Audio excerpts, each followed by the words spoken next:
los autores principales de la obra. Es la sede de la ONU y por el hecho de que era específicamente un edificio que debería representar a la ONU, a la Organización de Naciones Unidas, se convoca arquitectos de diferentes países a que participen dentro del proyecto. Está ubicado en la ciudad de Nueva York, dentro de la isla de Manhattan, sobre un borde de la isla, entonces tiene como esta relación con el río, y el proyecto muestra, evidencia algunos detalles en los que claramente participó Le Corbusier. Es una placa absolutamente vertical y un elemento acá más horizontal. Esto tiene que ver con todo lo administrativo, ¿sí? Con todas las oficinas y demás, y esta es con la sala de convención, la sala de reuniones del plenario de la ONU. Hay como una dualidad en la geometría, siempre es una geometría perfecta, y si después pueden, acérquense a detalles de la obra que a mí por ahí no me alcanza para ponerles aquí, porque la resolución entre esta banda de hormigón que de alguna manera envuelve el lado más angosto del rectángulo de manera completa y el encuentro con la carpintería es un detalle tecnológico exquisito, ¿sí? Es una cosa fantástica. Entonces, el edificio tiene casi completo una piel de vidrio donde se evidencian algunos niveles técnicos dentro de esa piel de vidrio, y después este espacio que adentro también es donde se manifiestan más elementos plásticos y demás, ¿no? Es una geometría rigurosa y un poco más de plasticidad y demás, pero es interesante ver cómo Le Corbusier, al mismo tiempo que está haciendo Ronchamp, está haciendo esto en donde la institución lo que pide es una arquitectura diferente, ¿no? Porque acá también estamos viendo qué es lo que pedía el comité, cuáles eran las funciones que primaban y cómo estos arquitectos se adaptaban a esa condición. Después de Legarre les dije que había como un florecimiento, como una cosa respecto de las vocaciones religiosas, y Le Corbusier tiene una experiencia previa, antes de la guerra, en realidad a principios del siglo XX, en que había pasado un tiempo en un monasterio de cartujos. Los cartujos son una orden de clausura que, entre las cosas, en Córdoba hay un monasterio de cartujos, por eso a lo mejor tengo un poco más de información. Ellos vinculan, o sea, tienen mucho en cuenta la relación con el paisaje mientras están orando, ¿sí? Que casi cada una de las celdas de los monjes tengan esa experiencia del paisaje, esa experiencia de la naturaleza. Y Le Corbusier había quedado muy impregnado por eso, y también muy impregnado por el sentido del orden y la disciplina y la forma ordenada de la vida de un monasterio. Entonces, después de la guerra hay como un aumento de vocaciones y se le encarga a Le Corbusier en la zona de Lyon, de Francia, y las afueras de Lyon, la construcción de este monasterio. El monasterio de la Tourette, un monasterio también dedicado a la Virgen, pero que lleva el nombre de la Tourette. Y el emplazamiento es este, ¿no? Es como un terreno, una zona de sierras, de algunas colinas y demás. Y Le Corbusier no quiere o no acepta abandonar el tipo clásico de convento, ¿no? De pensar en un claustro como ordenador del espacio. Entonces, en su mente está esa idea tipológica del monasterio a la cual él aspira a no renunciar, como ese patio, como el ordenador de la vida del convento, pero se tiene que acomodar a su propia idea sobre la arquitectura y a la topografía que le va a mandar adecuarse de esta manera al edificio, ¿sí? Entonces, lo que va a hacer es trabajar con esa pendiente, ya les voy a mostrar un poquito cómo en el interior, e irse adaptando, y en algunos puntos el objeto toca el suelo, pero sigue teniendo esa idea de que el paisaje puede pasar por debajo. Le Corbusier en más de una entrevista reconocerá la gran presencia que tiene uno de sus colaboradores, que es un griego, Xenakis, que trabajaba en su estudio, en donde él dice que gran parte del acabado fino del proyecto se lo debe a su colaborador, ¿no? Que él tuvo más como la idea del partido y que después el acabado final del proyecto estuvo a cargo de de esta persona del estudio. Entonces, vamos a ver, insisto, esta idea de no renunciar a la, aunque sea parcialmente, la planta libre, esta nueva incorporación del parasolado o del brise soleil, y esta cosa que se llama manifestar en Rocham, ¿no? en la luz y en el manejo de la luz como uno de los elementos o los componentes de diseño. Entonces, para adaptarse a esta situación topográfica, va a tomar algunas decisiones. Lo que veíamos que toca por acá claramente es el área de la capilla. ¿Sí? Una de las caras está cerrada por la capilla, que es esta. Estos son algunos de los elementos en la parte de abajo que ven donde prácticamente tenemos planta libre y algunas de las partes que van a quedar en la parte de abajo de la capilla. Pero lo que define cómo se asienta en el terreno es la capilla. Después, ven que acá todo sigue planta libre y pilotis, que siguen pasando por debajo del terreno. Voy yendo en orden en las plantas, me van siguiendo, ¿no? Por acá donde hay una serie de circulaciones que están en ese nivel y que atraviesan el patio, este patio que es el que ordena todo el conjunto. Cuando llegan al segundo nivel, y acá también queda el comedor en común, ¿sí? Como los dos espacios en común quedan en ese plano. En el superior, por supuesto que sigue apareciendo la capilla porque tiene mayor altura, ¿no? Entonces ya no vemos la planta con el equipamiento, vemos la planta superior y las celdas de cada uno de los monjes del convento, ¿sí? Y finalmente la parte superior con terraza accesible y demás, esta sería la planta del techo. ¿Se entiende más o menos cómo funciona? Bien, entonces, hay unas imágenes como para que lo entiendan de nuevo, cortito este. Vayan aprovechando y miren como algunas cosas expresivas de la arquitectura. Por acá hay un campanario bastante singular, cuando se acerque, se los marco.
como salas de reuniones y comedor, y las habitaciones como habitaciones para los que van a quedarse en ese tipo de eventos, ¿sí? Se ubican en este tipo de eventos, les digo. Nada, así que se puede visitar completo, se puede andar por todo el edificio. Creo que el único que yo conozco que haya ido es el Botari. Se cruzó media Francia para llegar, o sea, fue como un tema llegar.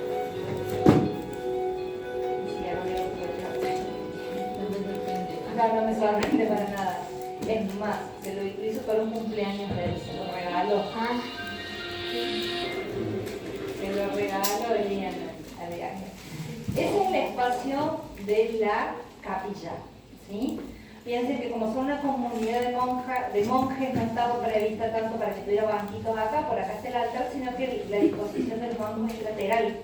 Y entonces enfatizan más la dirección del espacio, y hay una capilla por acá y otra capilla por acá, y el muro posterior que tiene como un doble fondo para que quede esa luz. Lo que les voy a mostrar son distintos momentos del día en la capilla. Entonces este es como muy la hora del mediodía, está como excesivamente iluminada, así como que no miren cuando la luz, aparece la luz de la tarde y se proyecta este haz de luz que viene desde el fondo para acá, y casi estas ventanas que casi no las veíamos hace un rato aparecen y las capillas quedan, ¿sí? Y esto es a las mismas horas mirando para el otro lado, ¿sí? Mirando desde el altar hacia donde están los bancos de los monjes a las mismas horas. Y estas son las capillas de este lado que tienen todas esas troneras que veíamos del lado de afuera, que están pintadas del lado de adentro con estos mismos colores que él ya había usado casi en Ronchamp, ¿no? El blanco, el rojo, el azul, el amarillo, que acá no está tan presente, pero esos son los mismos colores que él había usado en la otra capilla, que filtran la luz y hacen que aparezcan también estas atmósferas en las capillas laterales.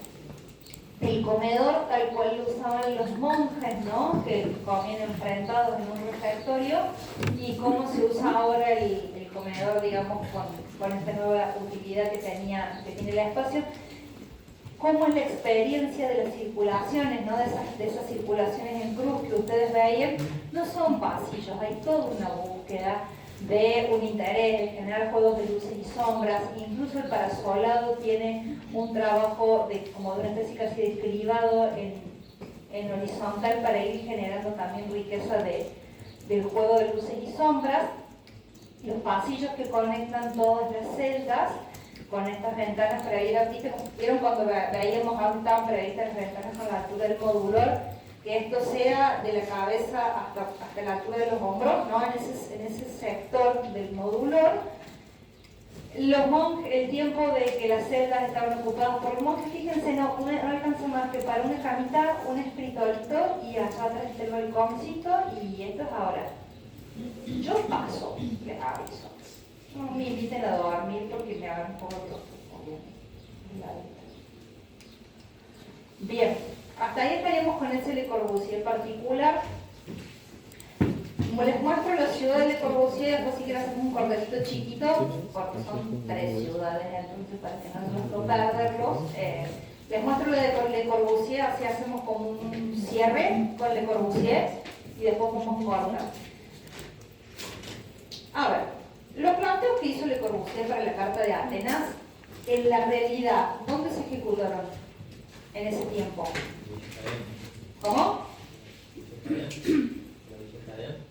Pero no se concluyó.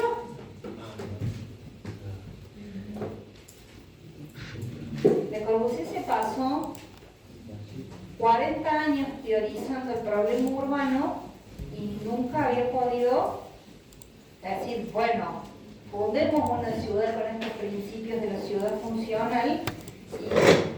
Entonces, desde los 30 hasta que pasó, porque cuando como decías vos, la vida radial, la vida contemporánea ya son su razonamiento maduro, ¿no? Ella la venía pensando en la ciudad desde un tiempo antes.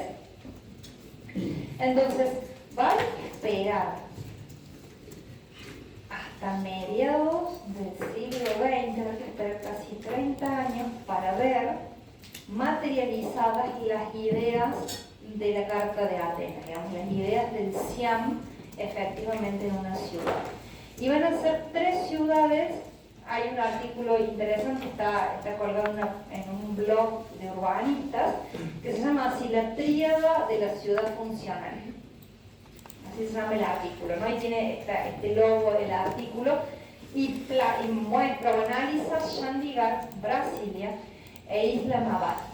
¿Sí? Esas son las 3 ciudades que va a analizar el artículo, y las refiere como función, arte y método. Y en realidad es esto, el planteo de cuando finalmente se materializan las ideas. ¿Por qué hay que fundar una ciudad? Porque después de que Inglaterra termina su tiempo de dominio sobre Pakistán y demás, y se forma el Estado de Pakistán propiamente dicho, uno de los estados que era limítrofe entre la India y Pakistán es una parte donde estaba la capital de la provincia, de la provincia del Punjab, queda del lado de Pakistán. Entonces es como si Santiago del Estero se quedara sin capital, si esta ciudad quedara adentro de otra provincia, y Santiago del Estero tiene que fundarse una capital nueva. Esa es la situación, ¿sí? Es una provincia dentro de la India. El Punjab y la capital de esa provincia ahora había quedado en Pakistán. Entonces, la necesidad es de fundar una ciudad nueva. Contratan a otro urbanista, tiene un accidente en un avión, el avión se cae, el urbanista se muere, salen a buscar un nuevo arquitecto y se produce el encuentro con Le Corbusier, que se encarga de fundar esta nueva capital, que es la ciudad de Chandigarh. Acá también conozco uno solo que ha ido, que es Sergio Manes, que da los cursos bueno, Sergio se fue hasta allá, vi una foto alucinante. Digo, pero ¿tienes que hay loco para todo? Irse hasta acá solamente para ver la arquitectura de Le Corbusier.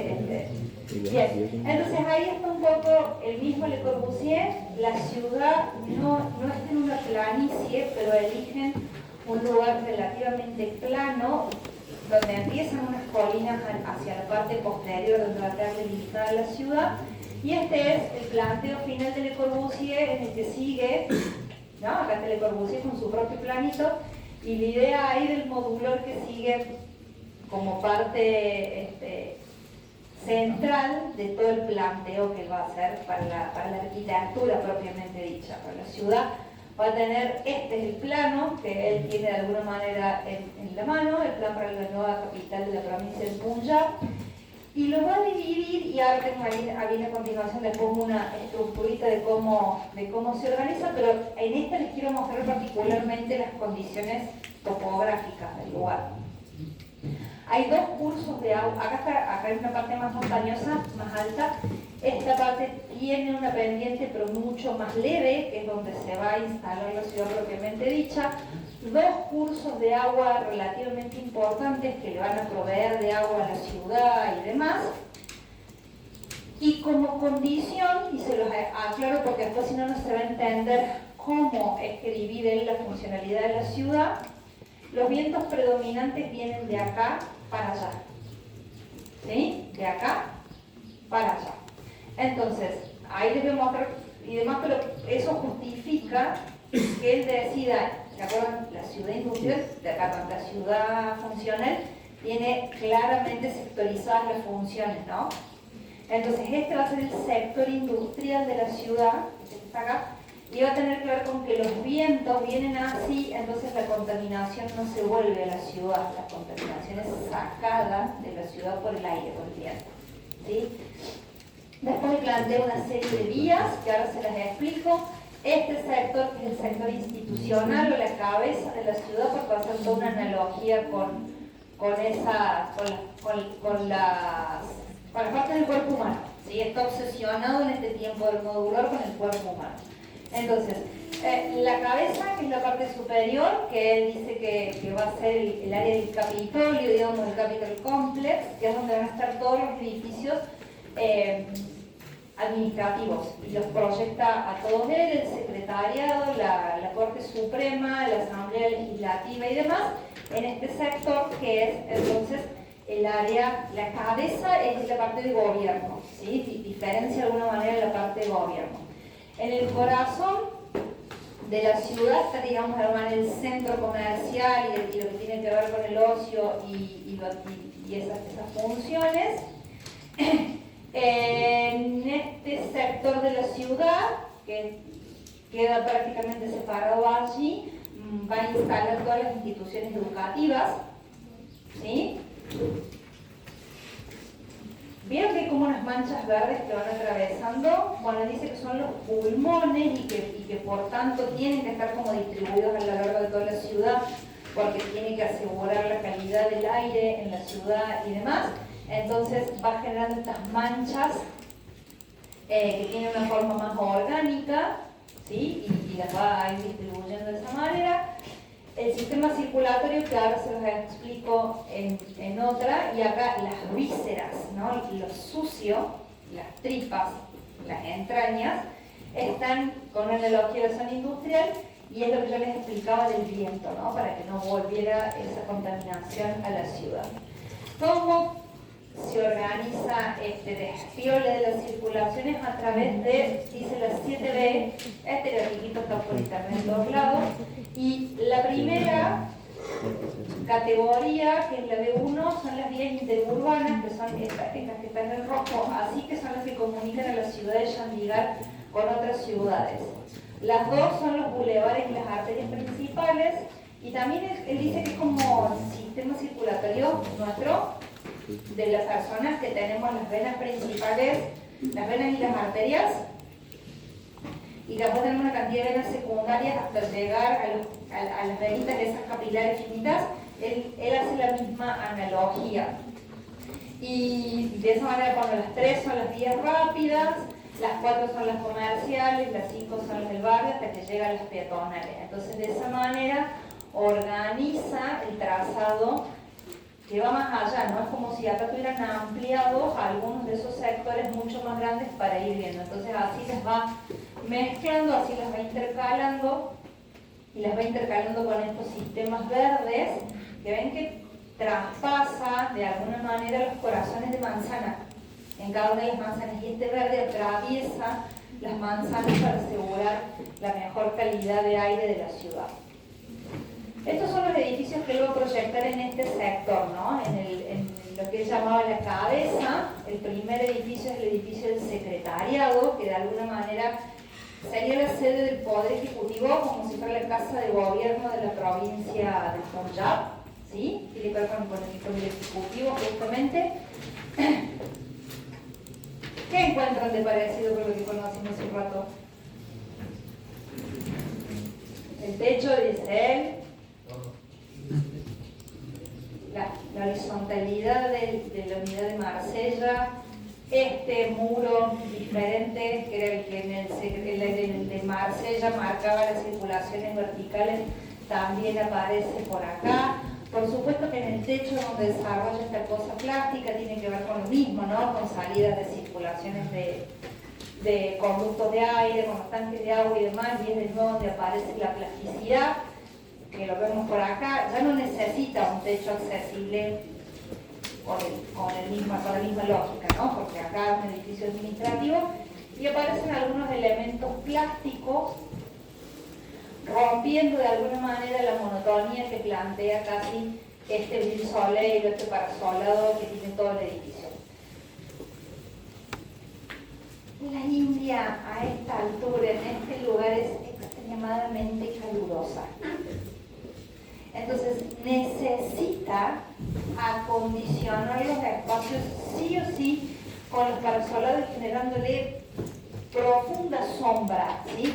No, por eso ustedes ven que este parasol es como muy profundo y yo casi no alcanzo a ver la abertura que está por detrás, porque está casi en una segunda piel, porque casi hace toda una piel esto para generarle sombra a la fachada y mejorarle la habitabilidad al edificio. Este otro edificio es el edificio de la Corte Suprema.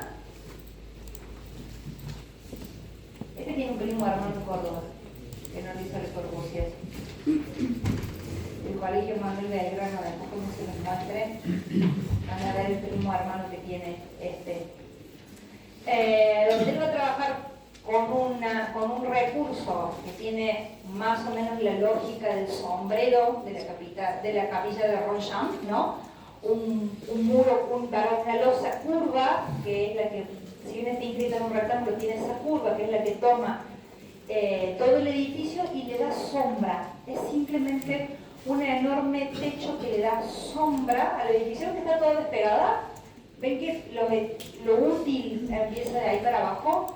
Esta losa está prevista solamente para proteger al edificio que está abajo y para generar una cantidad de circulaciones y de transiciones bajo ese enorme sombrero que es esa losa, ¿sí? Para que todas las circulaciones queden bajo techo. Fíjense que vuelve a su antiguo amor de la rampa, mucho más plástica, con mucho más desarrollo, pero vuelve de alguna manera a ese elemento de la rampa como circulación.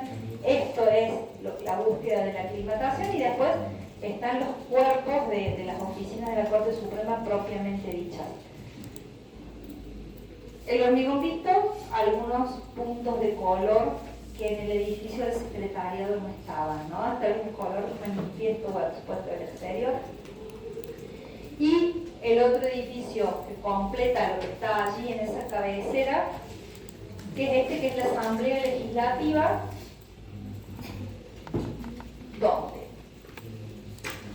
el edificio es una enorme planta libre, ¿sí? Donde aparece este elemento, que es casi lo único rígido, que es la Cámara propiamente dicha, ¿no? Donde se reúne la Asamblea, que tiene esta plasticidad y este orgánico en el interior, y que se manifiesta hacia el exterior como esta figura, ¿no? Como esta especie de cono, que es el que a través de él ingresa la luz natural a este recinto que queda aislado del exterior, ¿no? La luz le entra exclusivamente de manera cenital por ese lugar, porque queda metido adentro del perímetro del resto del edificio, ¿sí? Después, a través de estas plantas libres que se ven en el gráfico, después él desarrollará en las caras las distintas oficinas, ¿no?, necesarias, y de esa forma completa el edificio nuevo. La idea de estas losas de hormigón que están sobre aquella cara, donde ha generado un espejo de agua para provocar los reflejos, ¿no? Y ahí me parece que es más clarito, se ve el paisaje del área del Punjab. Pero un hormigón trabajó de una manera muy plástica, ¿no? Esa es la particularidad. Vida y muerte de la ciudad de Punjab, ¿no? O sea, el planteo original y aquellas ideas de Chandigarh, de cómo distribuir la manzana y de usar la vivienda agrupada y de los espacios en común y de los verdes que iban atravesando los complejos habitacionales, que no han tenido la mejor de los veces, ¿no? Váyanse 10 minutos, pero no más de 10 minutos, ¿sí? No más de 10 minutos.